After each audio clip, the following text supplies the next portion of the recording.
how do I not lose my sanity? Is like one of the biggest questions out there. Hello, my amazing multitaskers. Let's talk about this, okay? Do you ever feel like work-life balance is more like a shit show, or maybe you're a work-life circus act that's just trying to not feel like you're alone, but you feel like you are alone because everybody else seems like they have their crap together? You're not alone, boo. You're not alone. Today, I am talking about the chaos. I'm talking about finding our zen in this work-life balance that we're supposed to have, but it's low-key hard to truly have that balance. It really is. Like, I'm over here trying to think about it. Does anyone have it together? People look like they have it together, but that's only because we see the highlight reel on social media. But a lot of people have help. You know that saying, it takes a village to raise a kid? Sometimes it takes a village to get your work-life balance under control. So I'm here to break it down with you because listen, it is possible. Grab your favorite beverage and then let's get real about balancing work and personal life. I'm telling you right now, it is possible. Don't think that it's not and you'll never get it together. And I know some people are like, we shouldn't do work-life balance. Nothing's ever gonna be balanced. Here's some tips to just help you get the zen that I was talking about. First things first, rest in peace, Uncle Phil. For real. Nah, I'm just kidding. Just had to, quote J. Cole. But first things first, let's talk about the struggle. A lot of people don't realize there's a problem until you tell them, yo, there's a problem.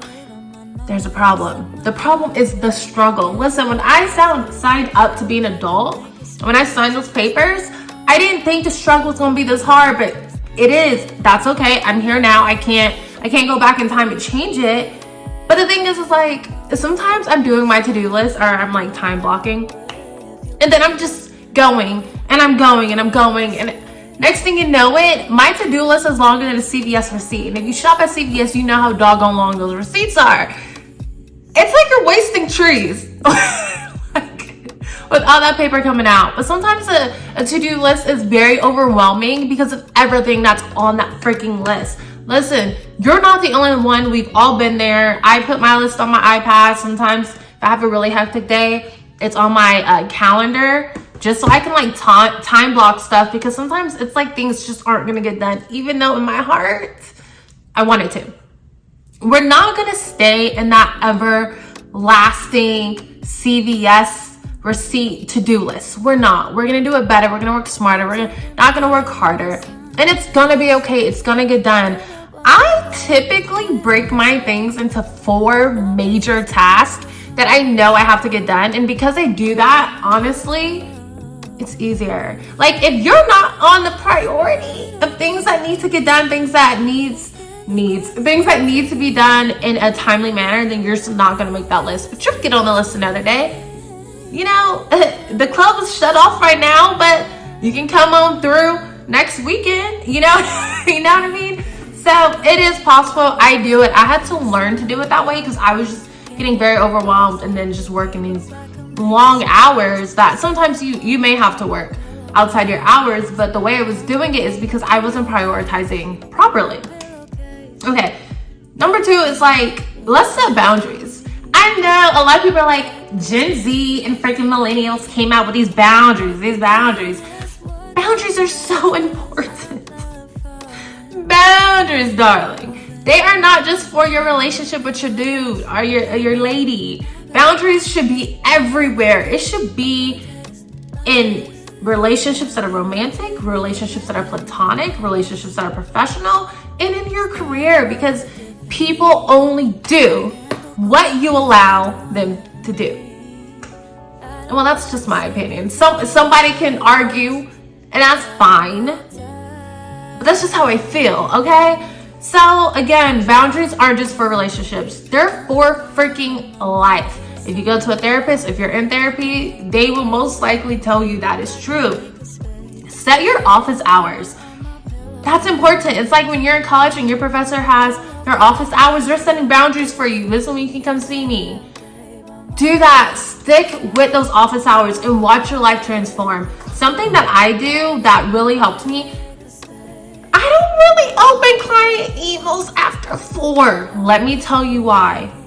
You get in that thing and it's just boom, boom, boom, boom, boom. The reason why I don't do it is because even if I'm working after 4, I'm trying to wrap up, I'm trying to close, and I'm trying to finish my task at hand that I want to be completed.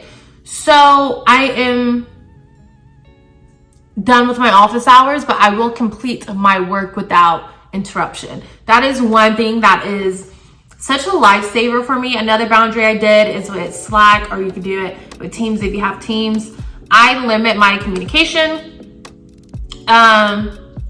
within my office hours, which I think is okay to do.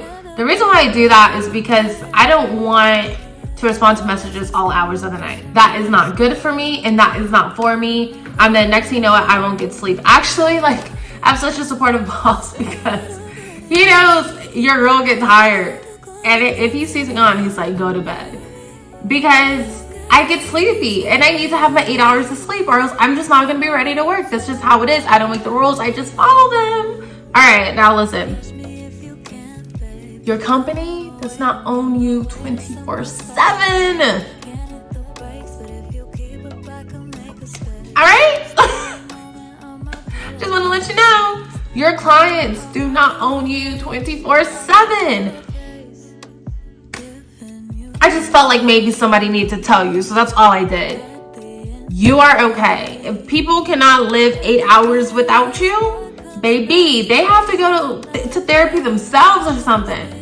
Unless it is a life or death situation and you are at the hospital and you are a doctor out there saving lives.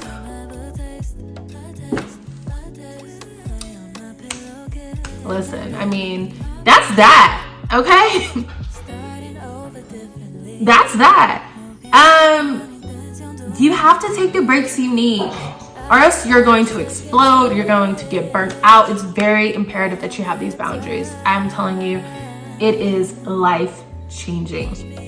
Now, number 3 is self-care. The reason why self-care made this list is because self-care is freaking everything. Self-care is not selfish. We need to stop making people, especially women, think that if they do self-care, it's bad. You're only thinking about yourself. You're not thinking about the others. Listen, I gotta take care of me. If I don't take care of me, I can't take care of you. Self-care is essential. It's not selfish. It's really a survival method, because you will cause yourself to get burnt out, to get exhausted, and it's not good. Self-care looks different for everyone. Whether for you it is like bubble baths, which, you know, I don't do, but some people love it. Go ahead and take your bath. If it's a Netflix binge, I'm not really a Netflixer anymore, but I do love me some good Peacock and Paramount Plus and Hulu. If it's a binge, I do that. I love binging TV. That is something that brings me joy, disconnect, and it just rejuvenates me for life. If eating chocolate in your PJs, drinking a glass of wine makes you happy, baby, do it, okay? This is going to help you. Your work will thank you.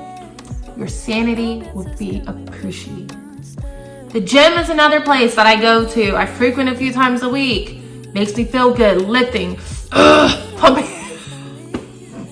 So lame. Pumping iron, you know? Monthly massages. I get all my attention. But my attention, be real, I go get monthly massages just to ease and relax my body. Okay? And then another thing I do, which I know I'm very fortunate, not everyone's this privilege, I call my mom and vent. It helps me. It calms me. That's a part of my self-care. Find things that work for you. Doesn't have to be the things that I mentioned, but listen, whatever works for you, do it, okay?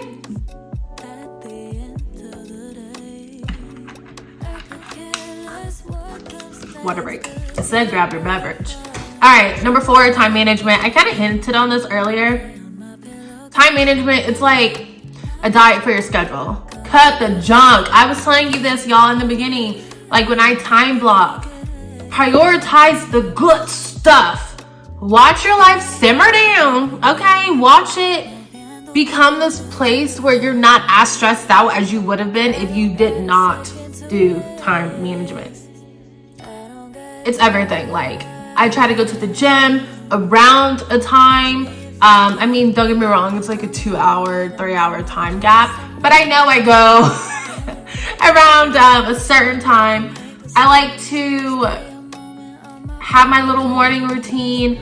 I do these things in the morning, like my time management. Again, I time block when I know things have to get done on my Google Calendar. If I have leeway with time, then I write it on a to-do list with my Apple Pen. So time management is amazing. You do the things that are most important to you first, do the boring task first, you know, and get the stuff done. It is okay. I try to get the stuff done that's gonna cost the most annoyance, either at the beginning of my day or at the end of the day, but never, ever, ever in the middle of the day, just because that works for me. Last, find joy, all right? Joy is hard, but find joy in the smallest things. Find joy in the littlest things. Like, I have this photo of my dog. You can't see it really, but I look at that. It's on my desk. I look at that. I mean, she's right here too, so I can look at her. But I look at that photo. I'm like, I love you so much, you little girl. And that brings me joy. My desk brings me joy because I've always wanted a standing desk and I finally got it. That brings me joy. Little things bring me joy. And honestly, what I love to do is just look at how fortunate I am, how blessed I am, and then I go outside and I thank God, and that gives me a lot of joy. The little things that you can do: grab a good cup of coffee. I love coffee. Laugh with friends, text your homie, go on the lingo. Life is short. Life isn't guaranteed, life isn't promised. So we can't live life only working and never enjoying ourselves. Always remember that. Always, like, y'all, always remember that. There you have it, y'all. That is it. Honestly, it wasn't secret recipe. It wasn't anything insane. It's truly just balancing your work and personal life in a way that's most convenient for you. If I am making progress with it, I know you can. If you liked this video, please hit the like button, subscribe, and just share. Don't just sit there and not show your girl some love, all right? Well, I am going to finish my work and not try to be crazy for the rest of the day. And I just hurt myself on here, so I'll talk to you later. Bye.